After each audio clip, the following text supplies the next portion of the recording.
Good morning, happy Kartik Purnima সবাইকে। আজকে কার্তিক পূর্ণিমা ছিল, তাই আমি সকাল সকাল চলে গেছি চান করতে। কেউ যায়নি, সবাই ঘুমিয়েছিল, কেউ আমার সাথে গেল না, আমি একা একা গেছি।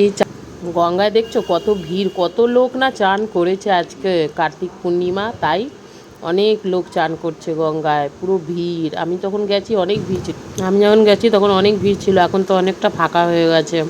অনেক লোকই আজকে চান করেছে, কার্তিক পূর্ণিমা লাস্ট। আর এখানে দেখো আমি চান টান করে এখানে গোপুসোনাকে চান টান করিয়ে বসিয়ে দিয়েছি, এখানে পুজো দিয়েছি। গঙ্গায় গেলে তো পুজো দিই, আজকেও দিয়েছি পুজো।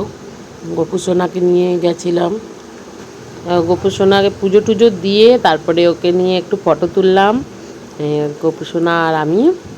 কারণ কেউ তো যায়নি যে আমাদের ছবি তুলে দেবে বা ভিডিও করে দেবে, আমি একা একাই করেছি। তারপরে এই যে বাড়ি চলে এসেছি, বাড়িতে এসে ঘরে পুজো টুজো দিলাম, পুজো টুজো দেওয়া হয়ে গেছে। ঘরে আজকে পূর্ণিমা, পুজো তো দিতে হবে ভালো করে। এই যে গোপুসোনাকে দেখো, গোপুসোনা বসে আছে, ঘুরে টুরে এসছে, এসে একদম মনের আনন্দে বসে। গঙ্গা চান করে মনটা একদম শান্তি হয়ে গেল, খুব ভালো, এত ভালো লাগছে গঙ্গা চান করে। শেষ করে তারপরে চা করলাম, চা করে এই যে ঠেকুয়া আর চা টিফিন করছি। আজকের দিনে তোমরা কে কে গঙ্গা স্নান করেছো বলো।